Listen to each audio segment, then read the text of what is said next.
The day my ex-wife married her boss, I didn't hear it from her. I heard it from a stranger on social media. A smiling photo, a white dress, his arm around her waist, and a caption that said, "When you finally choose a better man." I stared at that screen for a long time. Not angry, not shocked, just very still. I had known it was coming. Somewhere deep inside me, I had felt it for months. But knowing something and seeing it are two different things. Seeing it makes it real in a way your heart is never ready for. She looked happy. That part hurt more than I expected. People think betrayal always arrives with shouting and slammed doors. But sometimes it comes quietly. It comes with polite smiles, with late work hours, with a slow distance you can't quite explain. When we divorced, she told me she needed more. More support, more ambition, more stability. She said I wasn't a bad man, just not the man she needed anymore. At the time, I believed her. I still wanted to. I spent years asking myself what I did wrong. I replayed conversations in my head while driving to work. I lay awake at night, staring at the ceiling, counting my mistakes like cracks in the paint. I tried to fix myself for a marriage that was already gone. She said he understood her better, that he listened, that he made her feel seen. What she didn't say out loud, but made sure I understood, was that he had money, power, a corner office, a future that looked clean and impressive on paper. I had none of those things. I was just a man who worked hard, came home tired, and believed love was built slowly. I believed marriage was about staying when things got quiet, about choosing each other even when life stopped feeling exciting. I didn't know that, to her, quiet looked like failure. The night I saw the wedding photo, I poured myself a glass of water and sat at the kitchen table alone. The same table where we once planned vacations we never took. The same table where our kids used to do homework before the divorce split everything in half. I wasn't crying. I wasn't shaking. I just felt hollow. That's the part no one warns you about. The emptiness that comes after you've already cried all your tears. A week later, she called me. Her voice was calm, almost cheerful. She said she wanted closure. She told me she hoped I understood.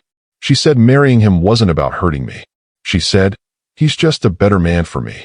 I didn't argue. I didn't defend myself. I didn't ask how long it had really been going on. I just said, "I hope you're happy." And I meant it. Or at least, I tried to. After the call ended, I sat there in silence again. I realized something then that would take me years to fully understand. Losing my wife wasn't the hardest part. Losing my sense of worth was. When the person who once promised to love you forever replaces you with someone better, you start measuring yourself in cruel ways. You compare bank accounts, careers, confidence. You begin to believe love is something you earn, not something you build. For a long time, I believed her words defined me, that I wasn't enough, that I never had been. But that wedding photo, that moment, was not the end of my story. It was the beginning of a truth I had been too afraid to face. Because what she called a better man forced me to finally ask a question I had avoided my entire marriage. What if being better doesn't mean being louder, richer, or more impressive? What if it means being honest, steady, and still standing when everything falls apart? That question would change everything. And it all started with the day my ex-wife married her boss and told the world she had upgraded. Before she became my ex-wife, before she became someone else's wife, before words like boss and better man entered our story, there was a simpler beginning. I met her when neither of us had much of anything. No titles, no savings, no clear direction, just youth, hope, and the quiet belief that love would somehow be enough. We met through mutual friends at a small gathering that didn't feel important at the time. I remember noticing her laugh before I noticed her face. It was easy and unguarded, the kind of laugh that makes other people feel safe. When she spoke to me, she looked me in the eye. That mattered to me. We talked about small things at first. Music, bad jobs, dreams we hadn't figured out yet. There was no pressure, no performance, just two people enjoying being heard. I wasn't impressive back then. I worked long hours at a job that barely paid the bills. I drove an old car that made strange noises in the winter. But I was steady. I showed up when I said I would. I listened more than I talked. She told me she liked that about me. We dated slowly. No rush. No drama. Weeknight dinners. Weekend walks. Long conversations that stretched late into the night. I believed we were building something real. When I proposed, it wasn't flashy. No big crowd. No cameras. Just the two of us in a quiet place that meant something to us. She cried and said yes before I finished asking. For a long time, I thought that meant everything. Marriage didn't change us right away. Life did. We moved into a small place that always felt a little too tight. We argued about money in whispers so no one else would hear. We learned how to compromise. Or at least, we thought we did. When our first child was born, I remember holding that tiny body and feeling fear and pride at the same time. I promised myself I would be present, that I would work hard, that I would be the kind of father I never had. And I tried. I really did. I took extra shifts. I came home exhausted. I missed dinners. I missed moments I didn't even know were important until later. I told myself it was temporary. That providing was a form of love. She started working more too. At first, it felt like teamwork. Two people pushing forward together. But slowly, our paths stopped feeling aligned. She talked about her office more. Her coworkers. Her boss. How driven he was. How confident. How he saw potential in her. I listened. I nodded. I told her I was proud of her. I didn't notice when admiration turned into comparison. At home, I was tired. Quiet. Focused on survival more than ambition. I thought stability was enough. I thought consistency was love. She started saying things like, "Don't you want more?" At first, I thought she meant vacations. Or a bigger house. Or a better schedule. I didn't realize she meant a different version of me. The distance didn't happen overnight. It never does. It showed up in small ways. Shorter conversations. Longer silences. Phones face down on the table. Late nights explained by meetings that didn't feel urgent. I asked her once if something was wrong. She smiled and said she was just tired. I believed her. Because believing was easier than asking harder questions. Our kids felt the change before I did. They became quieter. More cautious. They learned when not to interrupt. I told myself all families go through phases. I didn't know ours was already breaking. When arguments finally came, they weren't explosive. They were calm. Controlled. Almost polite. She said she felt alone. That I didn't inspire her. That I had stopped growing. I asked her what she needed. She said she didn't know. That answer haunted me. I started trying harder in all the wrong ways. Working more. Talking less. Smiling through exhaustion. I thought sacrifice would fix what communication couldn't. But love doesn't grow in silence. The night she told me she wanted a separation, I felt oddly calm. Like my body had known long before my mind caught up. She said she needed space to find herself. I didn't beg. I didn't fight. I asked if there was someone else. She looked at me for a long time before answering. Then she said no. That was the first time I felt truly foolish. We told the kids together. We said it was mutual. We said we still cared about each other. We said everything parents are supposed to say. Inside, I felt like I was disappearing. After the divorce, she changed quickly. New clothes. New confidence. New life. I stayed the same. Same job. Same routines. Same quiet evenings after the kids went to bed. People told me I would move on. That time would heal things. That I deserved better. But all I could think was that I hadn't been better enough. And somewhere during those early months, long before the wedding photo, I realized something painful. She hadn't left suddenly. She had been leaving for a long time. I just hadn't known how to stop her. That realization would sit with me for years. Waiting. Growing heavier. Until the day it finally broke me open. And that breaking, that came next. After the separation papers were signed, life didn't explode the way I thought it would. There were no dramatic scenes. No yelling. No slammed doors. Just a quiet rearranging of everything I once called normal. The house felt larger when she moved out. Not physically. Emotionally. Every sound echoed longer. Every silence felt heavier. The kids stayed with me on weekdays. She took weekends. We agreed it was best for their routines. I told myself that meant we were still good parents. In the mornings, I woke them up, made breakfast, packed lunches. I learned which cereal they liked now. Which socks felt wrong. Which mornings needed extra patience. At night, after they slept, I sat alone. Sometimes I watched TV without really watching it. Sometimes I stared at my phone, waiting for a message that never came. She seemed lighter. Every time I saw her, she looked more confident, more put together, like someone stepping into a life she had already practiced living. I told myself it was just part of healing. People change after divorce. That's what everyone says. Still, something didn't sit right. She talked often about work, about projects, about how valued she felt. She said her boss encouraged her, that he pushed her to think bigger. I nodded. I smiled. I said I was happy for her. What I didn't say was how small I felt listening to it. I had worked the same job for years. Not because I loved it, but because it paid the bills, because it was stable, because quitting felt irresponsible.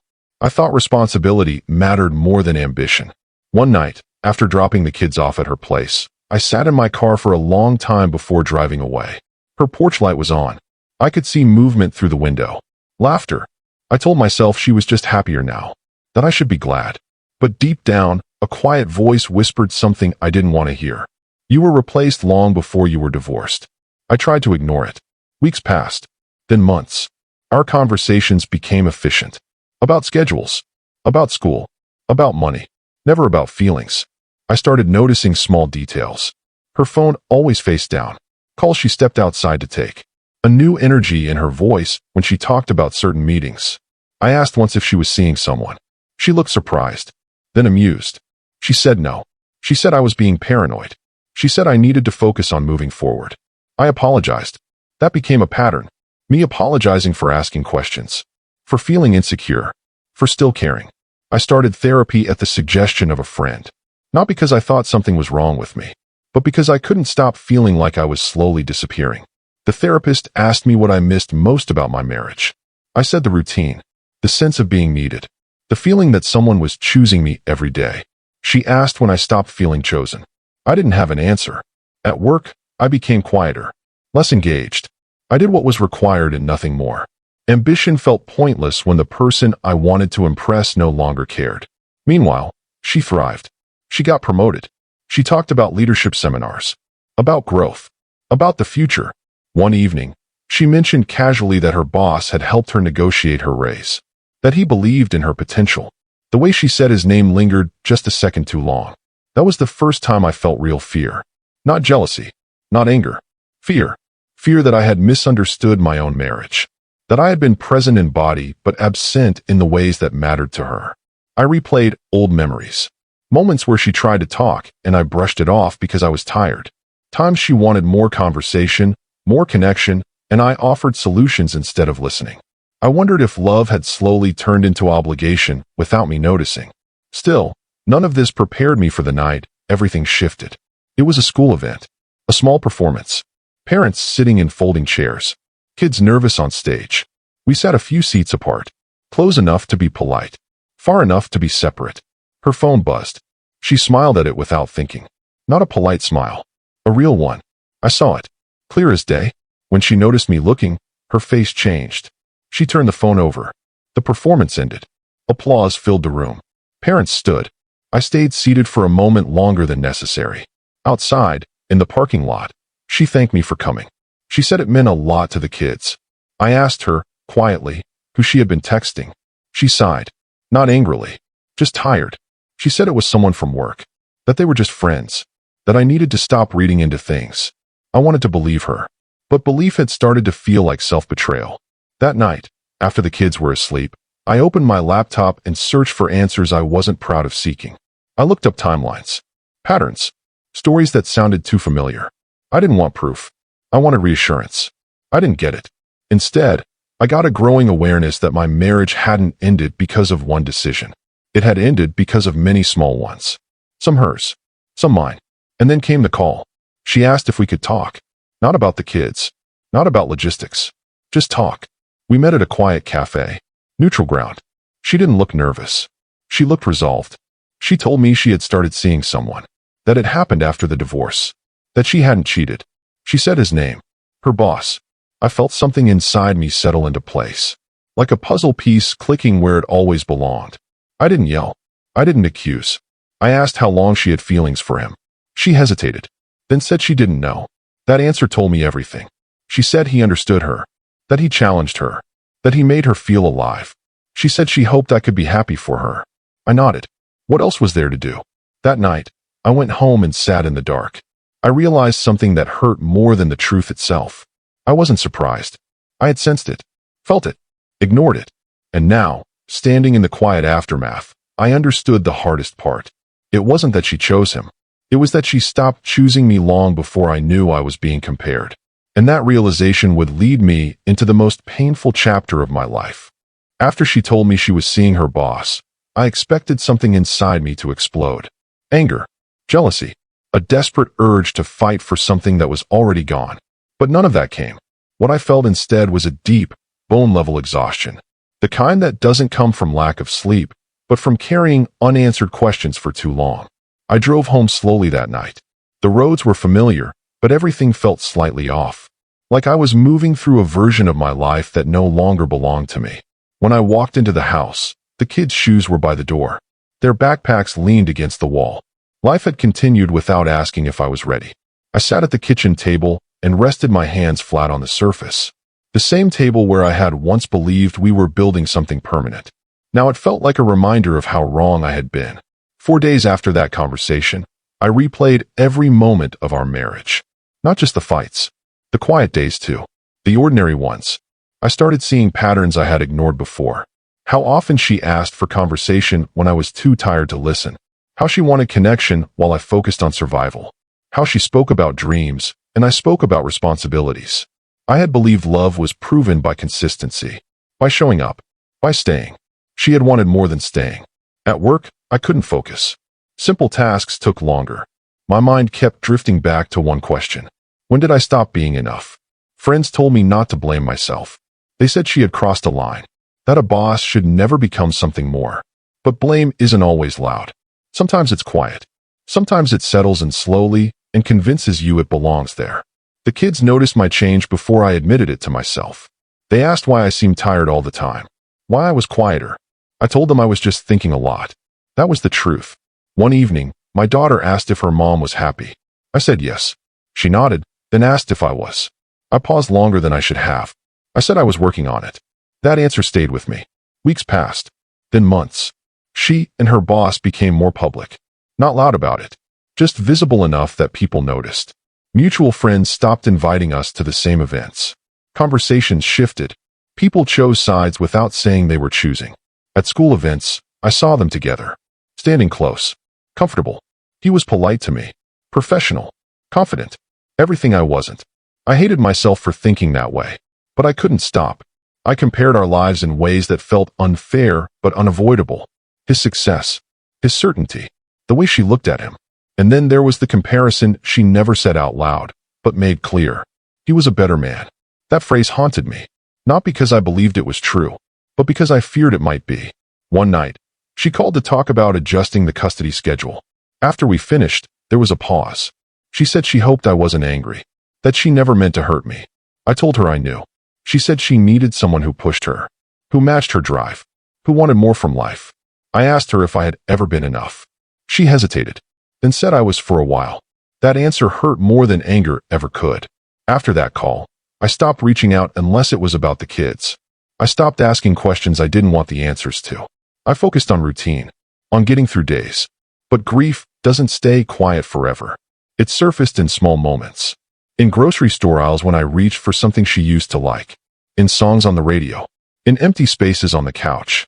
I started wondering if I had wasted my best years being someone she outgrew. That thought scared me. Therapy became less about saving anything and more about understanding myself. About figuring out who I was when no one was measuring me. The therapist asked me what I valued. I said loyalty, stability, presence. She asked if I valued myself. I didn't answer. One afternoon, I ran into her boss alone. Not at an event. Not around the kids. At a coffee shop.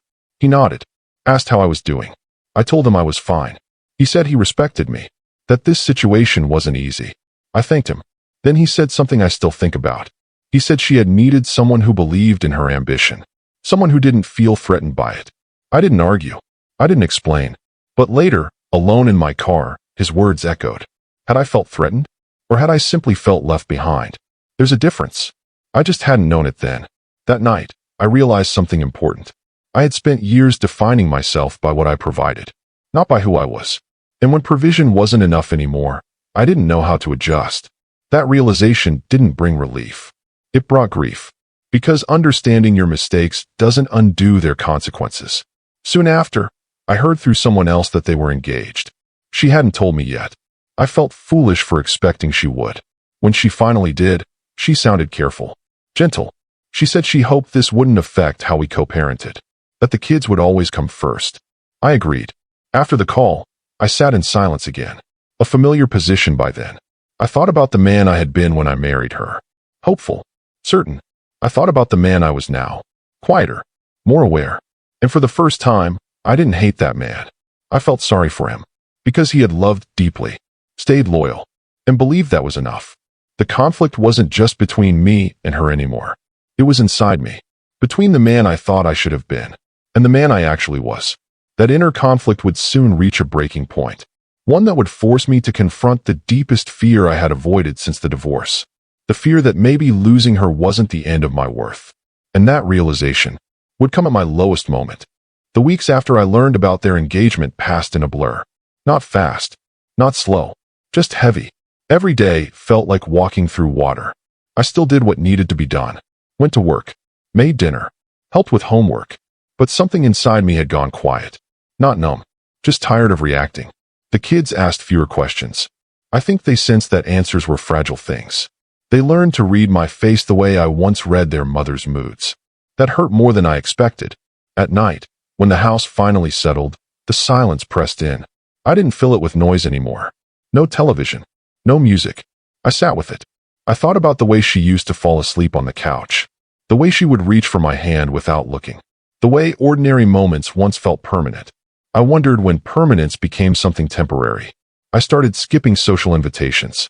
Not because I was sad, but because I didn't trust myself to be present. I didn't want to explain my life in small, polite sentences. How are you holding up? That question became unbearable. One night, I found an old box in the closet. Photos, notes, cards from years I barely remembered. I sat on the floor and went through them slowly. Not to torture myself, just to understand. We looked happy, genuinely. That realization unsettled me, because it meant our marriage hadn't been a lie. It had been real, and real things can still end. I started questioning the stories I told myself. That I wasn't enough. That I failed her. What if we had simply grown in different directions? That thought scared me, because it meant there wasn't a villain. Just loss. At work, I made a mistake. A small one. But it mattered. My supervisor called me in. Asked if everything was okay. I almost said yes. Then I didn't. I told him I was struggling. That I needed time. He listened. Really listened. He suggested a short leave. Time to reset. I took it. The first few days at home felt wrong. Like I was skipping something important. But slowly, the quiet became something else. Space. I started walking in the mornings. No destination. Just movement. I noticed things I hadn't in years. Trees. Neighbors. The way light changed throughout the day. I realized how long I had lived on autopilot. One afternoon, my daughter asked if we could bake something. I almost said no out of habit. Then I said yes. We made a mess. Flour everywhere. Laughing. For the first time in a long while, I felt present.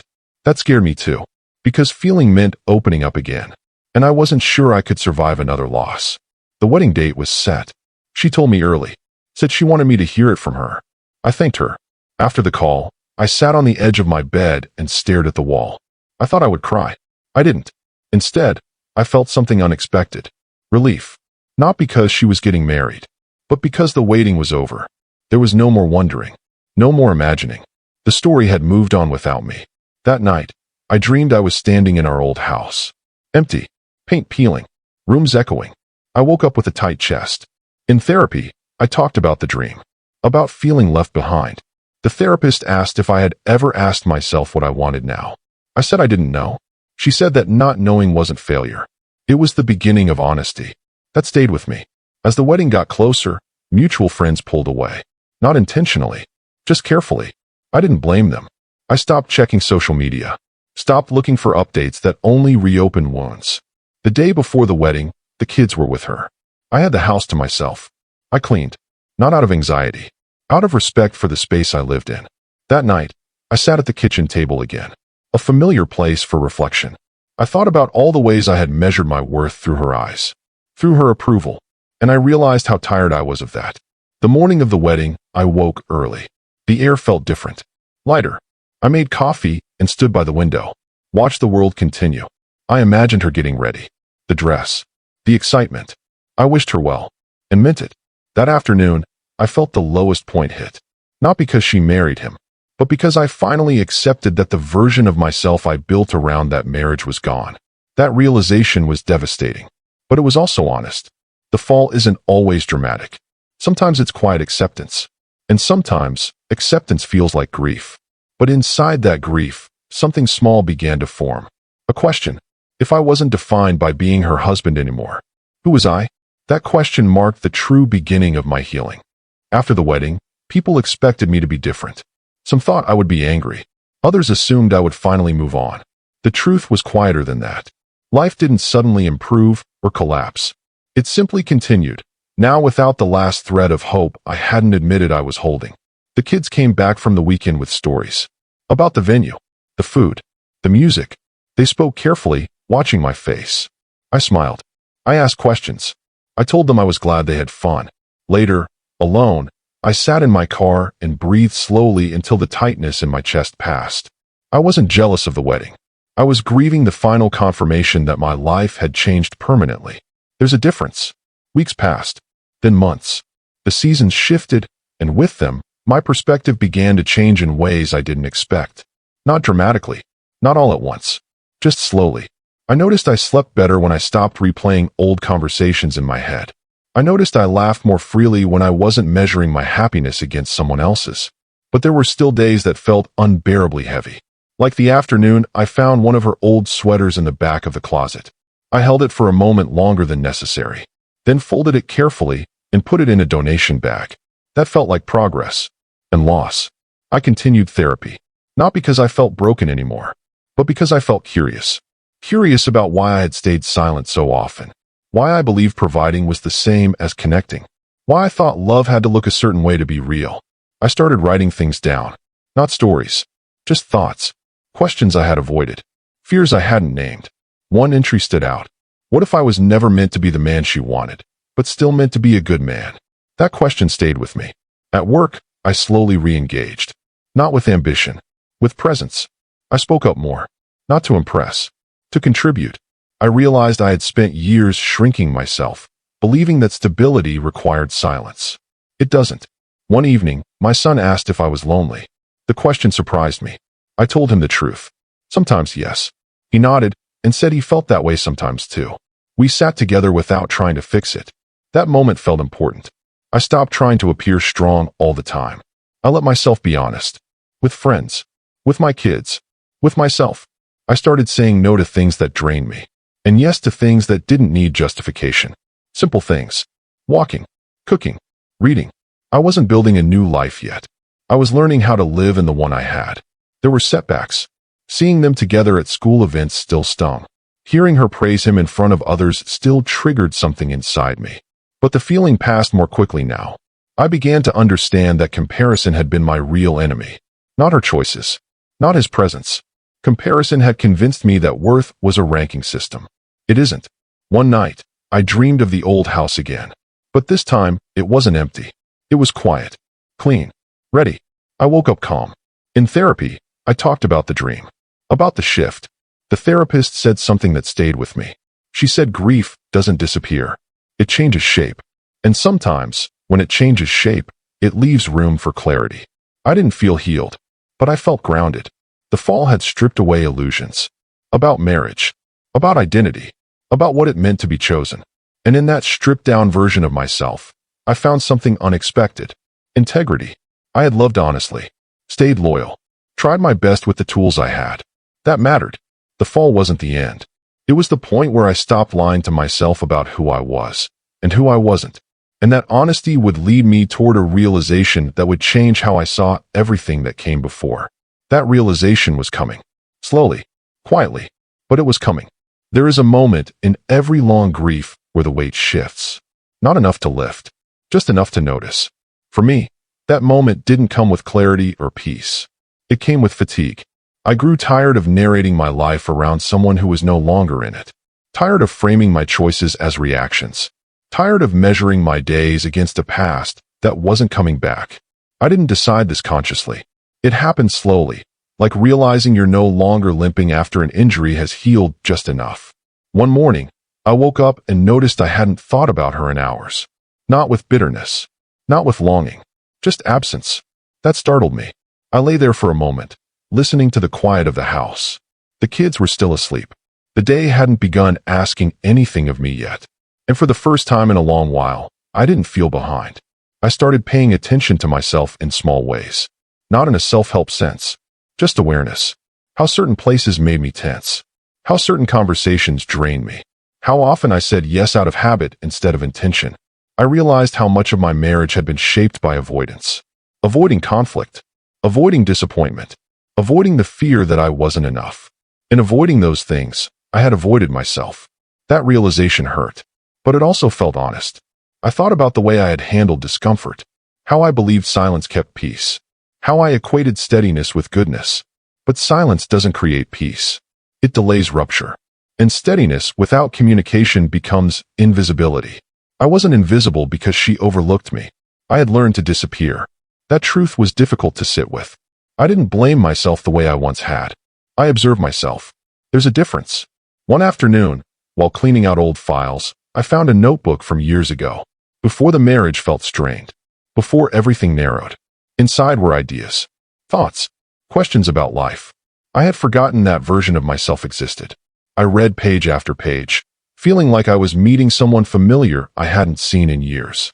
That man wasn't more ambitious. He wasn't louder. He wasn't richer. But he was curious.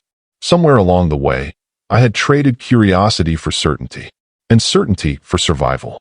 I understood now why her ambition had unsettled me, not because I feared her growth, but because I had stopped growing myself. That didn't make me lesser. It made me human. Still, recognizing that didn't mean I wanted to become someone else. I didn't suddenly want corner offices or status. What I wanted was alignment between what I valued and how I lived. That distinction mattered. I started asking myself different questions. Not why did she leave, but why did I stay silent? Not what did he have that I didn't, but what did I give up to keep the peace?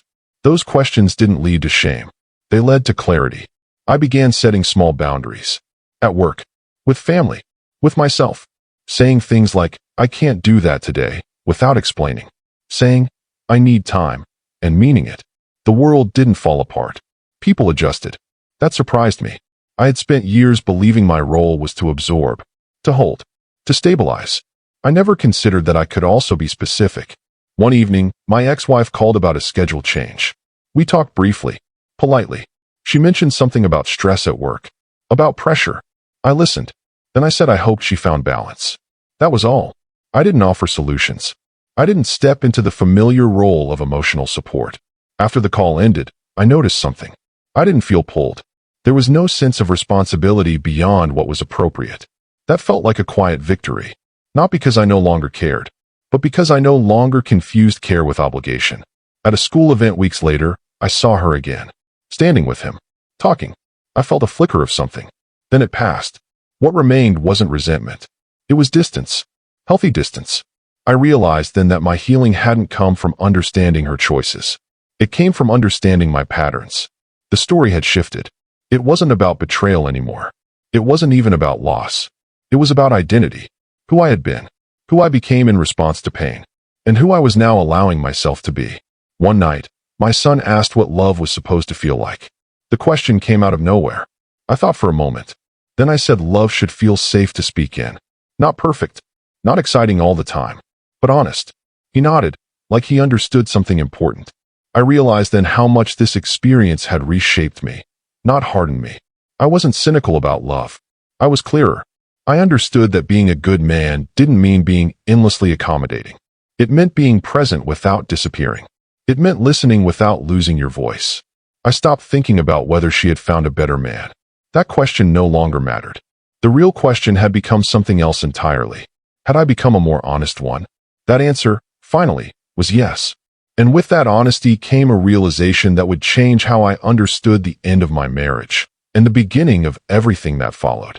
That realization wasn't loud. It didn't announce itself. It simply settled in, like truth often does. It was months after the wedding before I finally noticed it. Not a sudden moment of triumph. Not a life-altering event. Just a quiet shift in how I moved through the world. I woke up one morning, made coffee, and realized I hadn't thought about her in hours. Not with longing. Not with anger. Not even with curiosity. I felt free. Freedom isn't dramatic. It doesn't come with fireworks or applause. It's a quiet thing. A stillness that creeps in and surprises you because you've spent so long defining yourself through someone else's choices. For years, I had measured my worth through her approval, through her happiness, through her satisfaction with the man I thought I should be. And for years, I had failed myself in that measure. Now, without intending to, I had stopped measuring. And in that pause, I began to see clearly. I began to notice the small things I had abandoned, the hobbies I'd left behind, the quiet curiosity I once had about books, music, and art, the patience to sit and observe life without trying to fix it. I started walking again, not as a way to escape, but to witness. The light on the trees, the way birds moved between branches, the laughter of children playing on the street. I realized I had spent years living on autopilot, reacting to her needs, to our family, to survival, but rarely stopping to see myself. One afternoon, I found myself in a bookstore, running my fingers along the spines of books I hadn't touched in years. I remembered the man I had been before marriage, before compromise had become habit, before responsibility had quietly swallowed joy. I realized that man hadn't disappeared. He had been waiting for the moment I would stop defining myself by someone else's expectations. I began to write again, not letters to her, not journal entries filled with longing, but reflections, thoughts, ideas. And I discovered something incredible. I had a voice. I had opinions. I had feelings that were valid, independent of anyone else. The first time I truly felt this clarity, I called a friend I hadn't spoken to in months. We met for coffee. I shared my experience, not the drama of her leaving, not the details of betrayal, but the truth of what it had taught me. She listened without judgment, without interruption. And when I finished, she smiled and said, "That's growth. That's wisdom. You've been carrying this for too long." I realized she was right. The twist in my story wasn't about her. It was about me. The revelation that everything I thought I lost, the love, the respect, the place in her life, was never the true measure of my worth. My worth had always been in my choices, in my honesty, in my ability to stand steady, even when life knocked me down. I started reconnecting with the kids in a deeper way, not out of guilt, not out of obligation, but from presence. I listened more. I asked questions I hadn't thought to ask. I laughed at jokes that weren't funny, just to share the moment. I let myself be vulnerable, showing them that even grown men can feel fragile and still continue. In doing that, I noticed a subtle change in them. A trust that had been overshadowed by tension returned. A warmth that had been buried slowly emerged again. I realized something else. The man she called less, or ordinary, had been extraordinary in his own quiet way. He had stayed. He had loved honestly. He had endured without losing integrity. And now, I was starting to see the ripple of that endurance. One evening, I was folding laundry, listening to music, and I caught a glimpse of myself in the mirror. The man staring back wasn't the one I had been in the past. Not the man obsessed with proving worth to someone else. He was calmer, more aware, present. And in that recognition, I felt something I hadn't in years: pride. Not pride in achievement. Not pride in wealth or status. Pride in honesty. In staying true to myself, even when it felt like no one else noticed. That night, I wrote a letter. Not to her. Not to him. Not to anyone. It was to me. I wrote about the journey, the grief, the betrayal, the emptiness, the realization. I wrote about the fall, and about how falling had forced me to look inside, confront my failures, and, ultimately, recognize my resilience. I folded the letter and placed it in a drawer. I didn't need to read it again, because I already understood its meaning. The twist, the real revelation, wasn't that I lost her. It was that I found myself. I didn't need validation from anyone else. I didn't need comparison. I didn't need her approval to know that I mattered. For the first time in years, I felt a deep, quiet peace. Not because life was perfect, not because the past could be undone, but because I finally understood that my value was intrinsic. I could love, I could parent, I could exist fully without constantly measuring against someone else. That realization became my foundation, and from that foundation, I began to imagine a future that wasn't dictated by loss, but defined by choice. A future where I could be honest, present, and whole. A future that was finally mine. Little by little, I started to live again. Not to impress, not to compete, but to exist fully in my own skin. And that existence, calm and deliberate, felt more triumphant than any victory I could have imagined. For the first time, I understood something profound. The person I needed to win over the most was me. And when I finally realized that, everything changed. The quiet realization didn't arrive like a thunderclap. It came softly, almost imperceptibly, over months of observation, reflection, and honesty. The moment I understood that my life, my worth, and my future weren't defined by someone else's choices, that was the turning point. For years, I had believed my value was tied to her approval. I measured my life in comparisons, her happiness versus mine, her ambitions versus mine, the man she chose versus the man I thought I should have been. Every missed promotion, every quiet evening alone, every argument I swallowed, all seemed to confirm a narrative I didn't want to accept, that I was inadequate. But slowly, step by step, I started realizing that story was not true. It was a story I had been telling myself to make sense of the pain. It was convenient to blame myself. It was easier to assume I had failed. Because admitting that her leaving had nothing to do with my value required a courage I hadn't yet claimed. The first lesson was understanding that love is not always reciprocal. Not everyone sees your effort, your patience, or your loyalty in the way you hope they will. Sometimes, love is about timing. Sometimes, it is about growth, and people grow in directions you cannot follow. I realized that her decision to leave, her choice to marry him, was about her journey, not a reflection of my failures. I began looking at myself in the mirror differently. I noticed the lines around my eyes, the way my shoulders carried both tension and resilience, and the small steadiness in my hands that had guided my children safely through their own fears. These were markers of life, not deficiencies. Parenting became my anchor. It was the area of my life where my presence mattered most, unfiltered by expectations or judgments from others. I realized that my children didn't measure my worth by someone else's choice. They measured it by love, consistency, and honesty. And in that, I found validation that was pure, uncontaminated, and infinitely more meaningful. I also learned the value of boundaries. For years, I had blurred lines between caring and overextending. I had let my silence be mistaken for weakness. I had let my loyalty be exploited, not intentionally, but because I had failed to define the limits of my own capacity. Now, I began to understand that boundaries weren't rejection, they were preservation. They were the only way I could show up authentically without losing myself. Friendships took on new meaning. I stopped keeping company with people who drained me, who reminded me of what I had lost rather than what I could become. I invested in relationships that nourished my curiosity, challenged my thinking, and encouraged honesty. This, more than any other lesson, reminded me that the quality of your connections matters far more than quantity. I began to forgive, not just her, not just the circumstances, but myself. Forgiveness was quiet at first, almost imperceptible. I forgave myself for believing that love was proof of worth. I forgave myself for staying silent when I should have spoken. I forgave myself for measuring my value against someone else's happiness. And in forgiving, I discovered a strength I hadn't noticed before: resilience. Resilience is not loud. It doesn't always look heroic, but it is the quiet, steady pulse that keeps you moving forward when life strips everything else away. It is showing up for yourself when no one else is watching. It is finding peace in the space between grief and hope.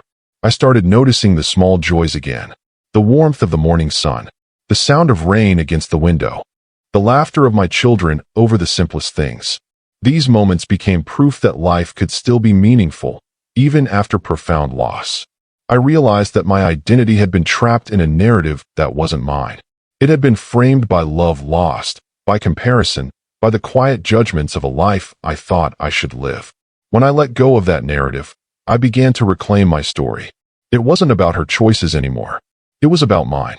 It was about the man I wanted to be, independent of validation from anyone else.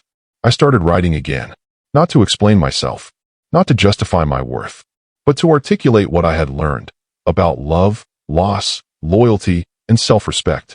Each word felt like a step back into life. Each sentence was a claim on the man I had been too afraid to fully inhabit. I also learned that happiness is not the absence of pain. It is not perfection. It is the ability to live fully, even with scars. It is acknowledging grief, fear, and regret without letting them define you. Happiness became a conscious choice, a quiet decision to participate in life rather than resist it. One of the hardest lessons was that some relationships end not because of betrayal, but because of growth. People change. Circumstances change. And love, even when sincere, sometimes isn't enough to bridge the gap. Accepting this doesn't make the loss any less painful. It simply allows you to honor what was while letting go of what no longer serves you. I started engaging with the world differently. I said yes to opportunities one had ignored. I traveled alone for the first time in years. I spent hours reading, learning, observing. I allowed myself to feel curiosity, creativity, and passion again. I realized that my past life, the one shaped around approval and comparison, was a preparation. It taught me patience, empathy, and endurance. It taught me how to love deeply, even when that love wasn't returned in the way I expected. It taught me the difference between obligation and authenticity. I began to understand the paradox of loss. It can feel like destruction while simultaneously creating space for growth. The very thing that felt like the end, the wedding, the divorce, the quiet disconnection, became the catalyst for transformation. I started noticing people around me differently, not in judgment, but in empathy. I saw the struggles in their faces, the quiet resilience in their movements. I began to understand that everyone carries hidden burdens, and that compassion is often more powerful than correction. I also discovered the importance of silence. Not the oppressive silence of grief, but the reflective silence that allows you to hear your own voice. In that space, I began to hear my values more clearly. I began to understand what I wanted, who I was, and what I could offer without expectation. Perhaps the greatest realization was about love itself. Love is not ownership. It is not a competition. It is not proof of worth. Love is presence. It is honesty. It is integrity maintained even when circumstances challenge it. I began to live that love toward myself first. I honored my own needs. I spoke my own truths. I made choices aligned with my values rather than anyone else's expectations. And as I did, I noticed something profound. The fear that had haunted me, the fear of being replaced, of being unloved, began to fade. Not because I stopped caring, but because I realized my care was not a measurement of my value. It was a gift, freely given. And freely given love does not diminish self-worth. I began to see life as a series of lessons rather than punishments.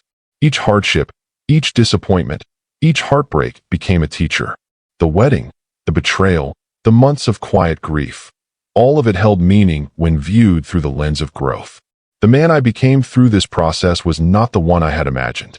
He was quieter, calmer, more deliberate, more present, more human. I learned to embrace imperfections, both in myself and in others. I stopped seeking perfection in love. I stopped seeking approval from those who had long since moved on. I began to appreciate honesty, resilience, and kindness, both in myself and the people around me. And slowly, almost imperceptibly, I began to forgive. Not just my ex-wife, not just her choices, but myself. For all the times I doubted, for all the moments I felt inadequate, for all the years I had measured worth by someone else's standards. Forgiveness, I realized, wasn't about absolving anyone. It was about freeing myself. It was about releasing the burden of comparison, regret, and blame. And in that release, I found peace. A quiet, steady peace that wasn't dependent on anyone else's life, happiness, or choices. I began to notice that I was living fully in ways I hadn't before. Simple joys returned. Laughter came more easily. I could sit with my children and simply enjoy them without the weight of past regrets. I could work, not to prove myself, but to engage meaningfully. I could walk through the world with curiosity rather than fear. The final lesson, the one that anchored all the others, was this. Your worth is not measured by who stays or who leaves. It is not measured by love received or denied. It is measured by the courage to face yourself honestly, by the integrity with which you live, by the compassion you offer to others and yourself. And in that understanding, I found a new freedom. A freedom not born of circumstances, but of perspective. A freedom that allowed me to move forward without bitterness, without resentment, and without fear. I realized that the ending of one story, the marriage, the betrayal, the wedding, was the beginning of another. One I could write for myself. One I could live intentionally. One where my value was inherent, unshakable, and undeniable. That realization didn't come all at once. It came in moments. Small decisions, quiet reflections, late-night talks with myself, morning walks, letters written and tucked away. And in those moments, I began to understand the deepest truth of all. Healing isn't about getting back what you lost. It's about discovering what you never had and always needed inside yourself. This realization became my guiding principle, a lens through which I could see life clearly, and it illuminated everything I had experienced with new meaning. After months of reflection, the changes I had begun to notice in myself started to feel permanent. Not flashy, not dramatic, but steady. I woke up each morning with a sense of purpose that hadn't existed before. I made coffee, watched the sunrise, and instead of immediately reaching for my phone or replaying old memories, I simply sat and listened. I listened to the house, to the wind, to the rhythm of life continuing around me, and I felt present. I started engaging in activities that I had abandoned long ago. Reading, writing, walking without a destination, even cooking meals for myself that I could savor rather than rush through. These were simple actions, but each one reminded me that my life didn't need validation to be meaningful. Parenting remained the most grounding part of my journey. I became intentional in my interactions with my children. I asked more questions. I listened more carefully. I laughed without reservation. I let them see my vulnerability without fear. It was a slow process, but the connection grew stronger every day. The world around me felt different. People I had once distanced myself from returned, not because they were trying to fill gaps left by others, but because I had started to radiate authenticity. I had stopped performing. I had stopped pretending to be someone I wasn't. And in that honesty, relationships began to flourish again. One evening, my ex-wife's new life became visible to me in a way that didn't hurt. I saw her at a school event, smiling with him, confident and happy. For the first time, I felt only calm. No anger, no jealousy, just the understanding that her path was hers, and mine was my own. I realized that my focus had shifted entirely inward. The story of my life was no longer being written around someone else's choices. It was being written by my actions, my decisions, and my reflections. I returned to therapy with a new goal, not to untangle grief or chase closure, but to deepen understanding of myself. We spoke about ambition, about love, about boundaries. I spoke about identity and about reclaiming joy. The sessions became exercises in awareness and presence rather than problem solving. I began volunteering in small ways, at the school, in the community, helping neighbors when I could. These acts were not about recognition. They were about participation, about engagement, about connecting to life in a meaningful way. I also allowed myself to dream again, not grandiose dreams of wealth or status. Simple dreams, traveling, learning, creating, loving fully without fear of judgment. For the first time in years, curiosity replaced fear. The clarity I had gained allowed me to approach relationships differently. I stopped measuring my worth against others. I stopped seeking approval.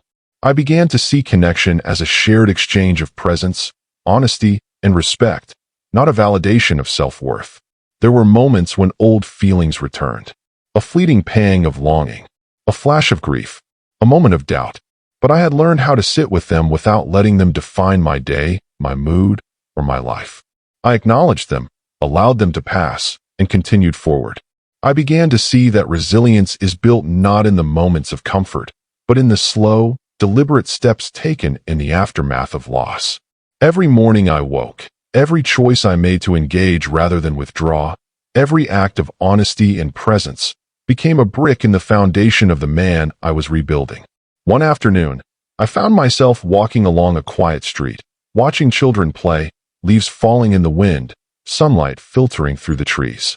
I paused, breathing deeply, and I smiled, not because life was perfect, but because I was finally living as myself, fully, authentically, without the weight of comparison, loss, or expectation. I began to write regularly, not for anyone else, not to explain my life, but to understand it, to document growth, to record reflections. Each word became an exercise in self-recognition, a testament to the journey from grief to quiet strength. I realized that true freedom doesn't arrive in moments of dramatic change. It arrives in the stillness of self-acceptance, in the ability to honor your own value without seeking permission, in the courage to live fully despite the scars of the past. The children became my mirror. I watched them grow, stumble, and learn. And I learned alongside them. lessons in patience, empathy, and the quiet power of consistency. I also began to see my ex-wife in a new light, not as a figure tied to loss, but as a reminder of growth. Her choices, her happiness, her path, none of these diminished me. They became part of the story that shaped me, taught me resilience, and clarified my priorities. For the first time, I understood that endings are not failures. They are opportunities for reflection, learning, and reinvention. The life I had thought was over, the man I had thought was inadequate, was still there, waiting to be claimed. I learned that the greatest love I could cultivate was the love I held for myself. It was steady, patient, forgiving, and courageous. It allowed me to grieve without despair, hope without attachment, and live fully without dependence on external validation. I began to sleep better, not because the nights were easier, but because I had found peace with my own presence. The quiet became a companion rather than a void. I also began to appreciate the small things I had once overlooked. The taste of coffee in the morning, the warmth of sunlight on my skin, the sound of laughter echoing through my home. These small joys became markers of progress, of reclaiming life one moment at a time. One day, my daughter asked why I seemed different. I smiled. "I've been learning to live for me," I said. She nodded, understanding more than I expected. "Can I do that too?" she asked. "Yes," I said. "And it's okay to be yourself," I added. That moment felt monumental, because I realized that healing isn't solitary. It ripples outward, touching those we love. I began to plan for the future, not the way I had imagined in the past, chasing approval or avoiding failure, but in alignment with my values, curiosity, and passions. I realized that the ultimate lesson of my journey was simple, yet profound. Life will test you. Love will challenge you. Loss will teach you. But in every trial, you have the power to reclaim yourself. I started to live intentionally. Every day became an opportunity to practice presence, authenticity, and compassion. Every choice reflected a commitment to the man I was becoming, not the man I thought I needed to be. And slowly, over months and years, I noticed something remarkable. The anger had faded. The grief had softened. The longing had transformed into appreciation for life, for lessons, and for the resilience that had carried me this far. I realized then that the life I had feared losing, the one tied to love, validation, and connection, was still here. It had only shifted focus. I had to change the lens through which I saw it. And as I embraced this understanding, a calm, quiet joy emerged. Not the excitement of new beginnings, but the deep satisfaction of being fully present in my own journey. I learned to value myself, not because of what I could provide or how I compared, but because my existence mattered intrinsically, because my choices mattered, because my presence mattered. And in that realization, I finally understood the truth that had been waiting for me all along. The story doesn't end with someone else's choices. It begins with your own. By the time I reached this stage of my journey, I understood that life had quietly shifted beneath me, not in dramatic ways, not with fireworks or sudden revelations, just in steady, almost imperceptible increments that revealed the man I had become. I realized that the world I had once defined by her presence no longer held me hostage. I could walk into a room and exist without measuring myself against someone else's expectations. I could smile without hiding pain. I could speak my truth without fearing judgment. The children were my compass. Every interaction reminded me that love is not a measure of loss, but a choice of presence. I began creating rituals with them, small moments that celebrated life rather than mourned the past. Baking together, reading bedtime stories, taking long walks. Each act reinforced the value of being fully engaged in my own existence. I began noticing the beauty in small details. The way light fell across the kitchen counter in the morning. The scent of rain after a dry spell. The laughter of children chasing one another across the yard. These moments, once overlooked, became profound in their simplicity. I also learned the subtle power of boundaries. I no longer allowed myself to be pulled into emotional debt that didn't belong to me. I stopped overextending to fill gaps created by someone else's choices. I learned to say no without guilt and yes without obligation. These choices reinforced a quiet integrity that had been missing for years. Therapy continued to be a vital space, not for pity or validation, but for reflection and clarity. I explored patterns I had carried since childhood. I explored fears, desires, and the ways I had unconsciously allowed others to define my value. I discovered that growth isn't linear, and healing doesn't have a schedule. It unfolds patiently, quietly, without ceremony. I started reconnecting with old passions. Books I had abandoned, hobbies I had neglected, and conversations I had avoided. All of these became avenues for rediscovery. I realized that curiosity was the spark I had lost in the noise of survival and relationship obligations. One day, I caught sight of myself in a mirror. The reflection was calm. The lines around my eyes spoke of endurance, resilience, and growth. I no longer saw failure. I saw a man who had loved honestly, endured quietly, and emerged with integrity intact.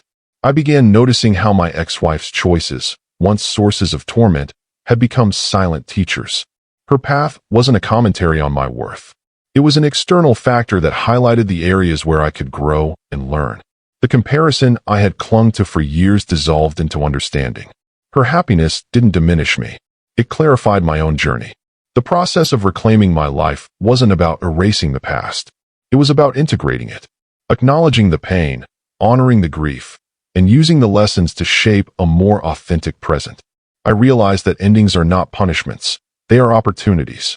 Opportunities to reflect, to grow, and to live intentionally. I also discovered the profound power of forgiveness, not as a gift to someone else, but as liberation for myself. I forgave my ex-wife. I forgave her choices, her timing, her actions. I forgave myself for all the times I doubted, compared, and measured my worth externally. For all the moments I stayed silent out of fear. For all the nights I allowed grief to overwhelm presence. In forgiving, I realized that healing is an active practice. It is not a destination, but a continual commitment to choose peace over bitterness, presence over reaction, and integrity over comparison. Slowly, I rebuilt my sense of identity. Not the identity I had carried for her. Not the identity she had helped shape. But my own. It was quieter, more deliberate, and deeply rooted in self-awareness.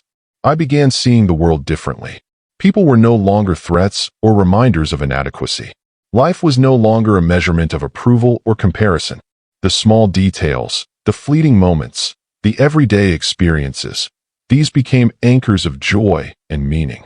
I also came to understand the value of resilience. Resilience is not heroic. It is not loud. It is quiet endurance, the steady commitment to show up for oneself and those who depend on you, even when the world feels indifferent. It is the courage to continue without applause, without recognition, without guarantees. One evening, I sat alone in the living room, listening to the quiet hum of the night. I reflected on the journey, from grief to clarity, from comparison to self-realization. And I realized that the most important lessons had been about presence, honesty, and authenticity.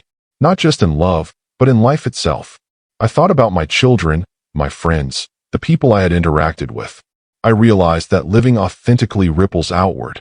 The calm, deliberate presence of one person can influence others in subtle but profound ways.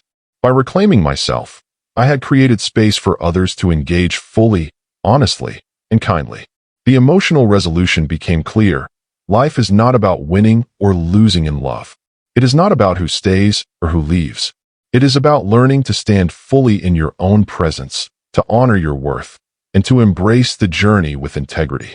I realized that my ex-wife's declaration, that he was a better man, was never the real story. The story was about me, about the choices I made, about the resilience I cultivated, about the honesty I reclaimed. In that realization, I found peace. Not the dramatic, euphoric kind of peace portrayed in stories, but the deep, quiet, enduring kind that allows you to breathe fully, act deliberately, and live meaningfully. I began to imagine a future not dictated by loss or comparison, but shaped by intention, values, and self-respect. I considered what it would mean to continue growing, to continue learning, and to continue living fully as the man I had become. I realized that endings are not final. They are invitations. Invitations to reclaim yourself, to engage authentically, and to live intentionally. The story that once centered around loss, betrayal, and comparison had transformed. It now centered around clarity, resilience, and self-discovery. I began taking small steps each day toward joy, curiosity, connection, and presence. I laughed freely. I loved honestly, without expectation. I engaged with life fully, embracing both uncertainty and possibility. I recognized that the journey had transformed me in ways I could never have anticipated. The pain, the grief, the loneliness, they had been catalysts, shaping me into a man capable of living with integrity, compassion, and clarity. And in that recognition, I finally understood the ultimate lesson. Life does not measure you by who stays, who leaves, or who validates you. Life measures you by your courage to face yourself honestly, to act with integrity, and to cultivate love for yourself and others without dependence on approval. I began to see that my worth was not external. It had always been within me, waiting to be claimed. The emotional closure was profound, not in triumph over another, but in triumph over my own fears, insecurities, and comparisons. I realized that the only validation I truly needed was my own. And in that space, I felt a peace deeper than any I had known in years. A quiet, unwavering sense that life, despite its losses and betrayals, could still be beautiful, meaningful, and full of purpose.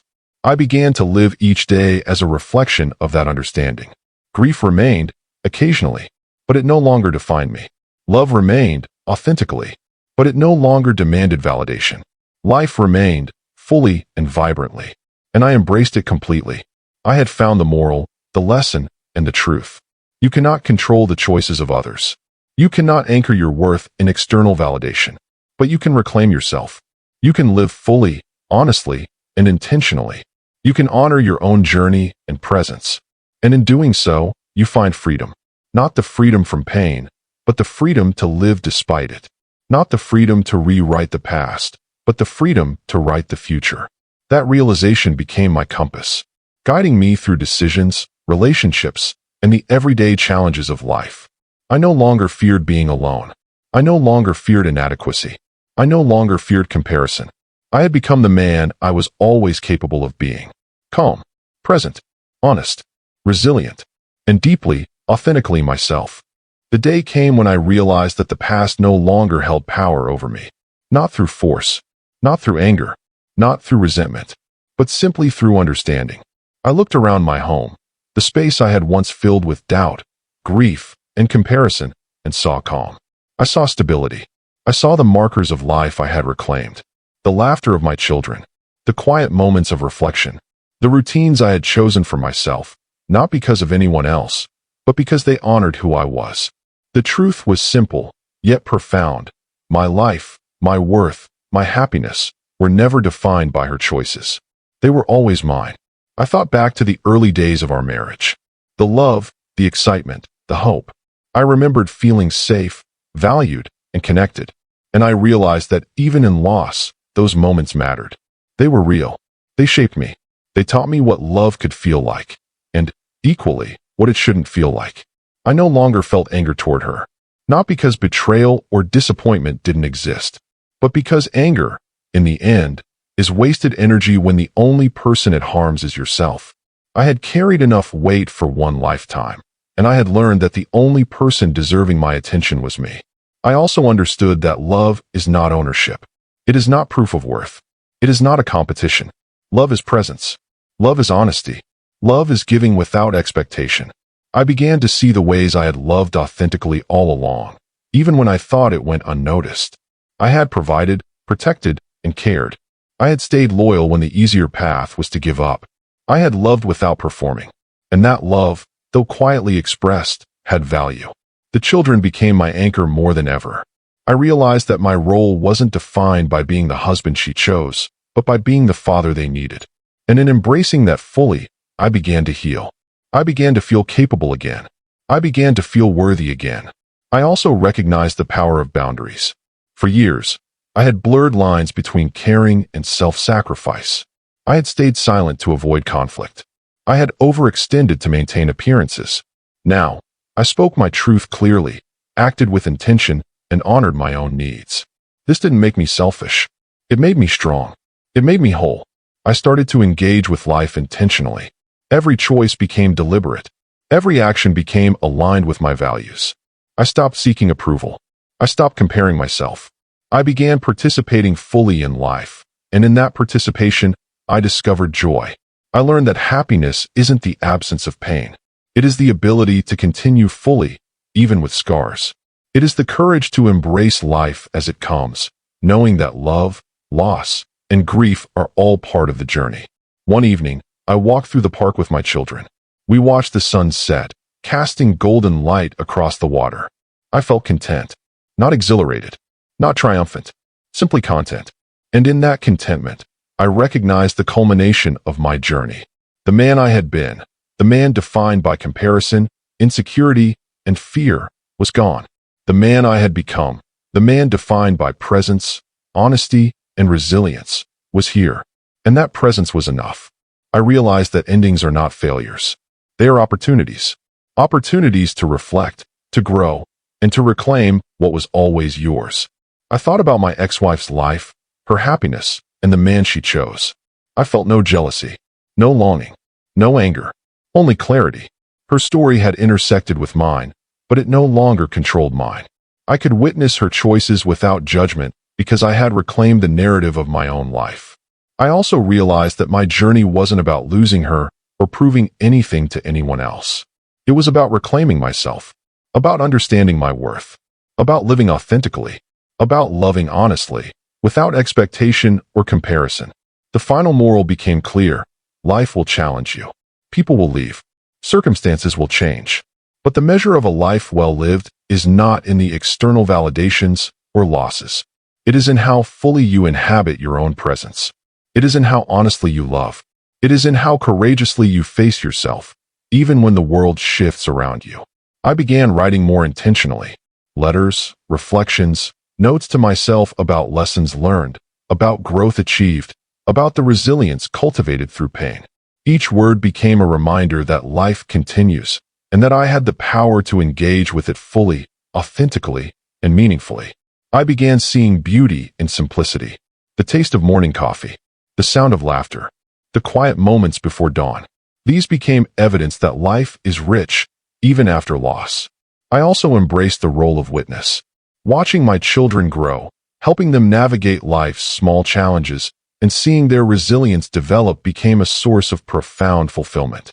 I realized that the love I poured into them, consistent and unwavering, was my legacy. The journey taught me that forgiveness is not just a gift to others. It is liberation for yourself. By releasing resentment, I freed myself from the burden of past expectations, comparisons, and regrets. I could breathe again. I could live again. I could love again. I finally understood that the ultimate measure of a man is not in the love he receives, but in the integrity with which he lives, the resilience he cultivates, and the authenticity he embraces. As I reflected on the years of struggle, grief, and quiet despair, I realized something profound. The life I had feared losing, the love, the purpose, the meaning, had never left me. It had simply been waiting for me to reclaim it. And in reclaiming it, I had reclaimed myself. I had found peace, not the fleeting, dramatic kind, but the enduring, steady kind that supports presence, growth, and joy. I had found clarity, not through control, but through observation, reflection, and honesty. I had found love, not dependent on others, but rooted within myself. The story that began with loss and betrayal had become a testament to resilience, authenticity, and the quiet power of self-discovery. It was no longer about her. It was about me. It was about my children. It was about the life I had chosen to inhabit fully. And in that understanding, I finally felt whole. Truly, deeply whole. The ultimate lesson, the emotional core of everything I had endured, became clear and undeniable. Your life, your worth, your happiness, and your peace are yours alone to cultivate. No one can give them to you. No one can take them away. And no loss, however profound, can diminish the truth of your intrinsic value. I had loved honestly. I had grieved sincerely. I had reflected deeply. And I had reclaimed myself. And that, I realized, was enough. I looked at the horizon, the sun setting, children playing, life continuing in its quiet, beautiful rhythm. And I smiled, because I knew, without doubt, that I was finally living my story on my own terms. And that, more than anything, was the true meaning of freedom, resilience, and love.